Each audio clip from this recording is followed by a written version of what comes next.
बघ किती आहे त्याला शेंगा. हा त्याला तेवढे निघाले शेंगा. सुकायच नाही कशाने. खवाटेल.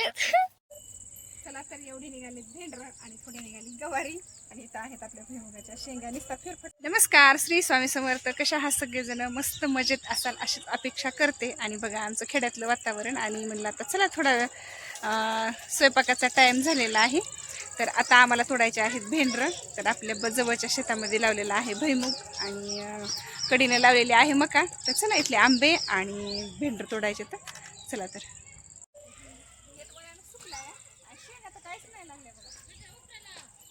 सुकलाय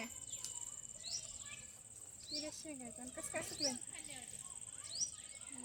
सुकलाय बाकी तर दिसायला मस्त हिरवा गार. आणि एकच दिलंय किती पसरलाय. हे तर बघून किती मोठा असं पसरलाय. एकच फक्त पातळ पातळ झालाय. पण पातळच पण असं मस्त झालाय. असं दाट दाट दाट दाट असं एकच येईल पण असं लांबवर गेलाय. ही तर बघ किती मोठा झालाय. आणि पाकुळ्या बाकी किती मस्त झाल्या. पाकुळ्या मस्त असं पाणी सोडलं तरी दिसतं का. आणि भोवतालून लावलेली आहे मका आणि मध्ये आहे भुईमुग. ऊन भरपूर आहे त्यामुळे दररोज जरी पाणी दिलं का नाही असं कुठं कुठं झाडं सुकून चालले. तर कारण असं जमीन पण अशी आपल्या शेतातल्यासारखी नाही आहे. तर जरा अशी काळी माती नाही आहे. तर लालवट लालवट आहे. आणि ह्या बघा ह्या पाकुळ्यात दररोज पाणी जरी सोडलं का नाही अशा मस्त दिसतं या. बघितलं की मला एकदम प्रसन्न प्रसन्न होतंय. आणि मका खाईपुरती पण निघते का नाही की पूर्ण वाळून गेली आहे. मकाला तेवढं काही पैप नाही मध्ये. तर भुईमुगाचे याला अगोदर पातळ आहे पण आता छान दिसायला मन रमायले. आणि भुईमुग बघितला त्याचबरोबरनं माळवं पण काहीच नव्हतं. म्हणलं चला आपल्या इकडं काही निघते का बघावं. तर शेतामध्ये आपल्या ज्या ह्याच्यामध्ये आलोत का नाही त्यावेळेस असे मध्ये मध्ये असे वेल वाळायले. तर कारण मला तर वाटायला ह्याला पाणी आता उष्णता पण जास्त आहे. पाणी कमी पडत असेल तसं तर पाणी दररोजच देतो पण कशानं व्हायले काही माहीत नाही. असं एखादा वेल वाळते आणि त्याला अशा शेंगा कमी निघाल्यात बरं का. कारण ह्याचे सगळे फुलं हे ते जळून गेलेले आहेत. आणि ह्या शेंगा अशा कवळ्या कवळ्या काही आणि निब्बर खूप थोडे आहेत. तर पाण्यामुळेच होत असेल किंवा जमिनीमुळे तापलेल्या जमिनीमुळे होत असेल. तर आणखीन तर काही नाही आला भुईमुग काढायला आपला.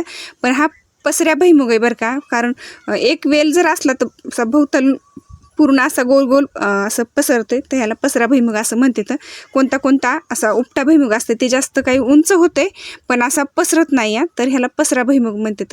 तर जास्त काही पेरला नाही फक्त थोडा पेरला आहे आपल्याला इथं. आणि उन्हाळ्यामुळं मकाला पण कसं झालं आहे मका असं सुकून गेल्यासारखी व्हायली आहे. मकाला पण मका लागली आहे कणसं लागले तर पण असं वाळून गेल्यासारखी झाली आहे. पण तेवढंच भोवतालून टाकलेली आहे कारण जास्त झळ्या भुईमुगाला लागू नये म्हणून लावलेली आहे मका. तर आज आम्ही गेलो होतो लग्नाला. आणि लग्नाला आल्यानंतरच म्हणलं चला आता इकडं जाऊन बघावं. शेताकडे आपलं आणखीन पण तीळ राहिलेलं आहे पण घरचे पण कामं काही चालू आहेत. त्याच्यामुळं आज काही लग्न करून आलोत. मस्त जेवण ते केले आराम केला. आणि मग आता इकडे येऊन थोडं माळवं घ्यावं म्हणलं.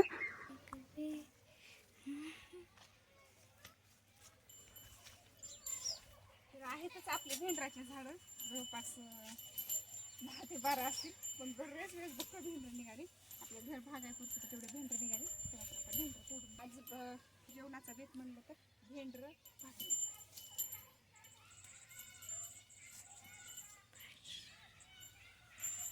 बुडाला पण असं बुडातून लागले तर ती निबर व्हायली. हा इथं बुडाला लागले. बुडातून लागले आहेत का ती लगेच तोडली नाही का निबर होती. तर मग तोडून घे तीच पहिल्यांदा तोडून घे. इथं पण लागले हो. इथं वाळून गेल्यासारखं झाले. इकडून आता इथून इतक्यातच आपलं एवढं माळवं निघाले. सहज शेंगा पण निघाले आपल्या भुईमुगाच्या. आणि एवढं माळवं निघाले. उडून उन्हाच्या पाण्यात माशा होत्यात ग.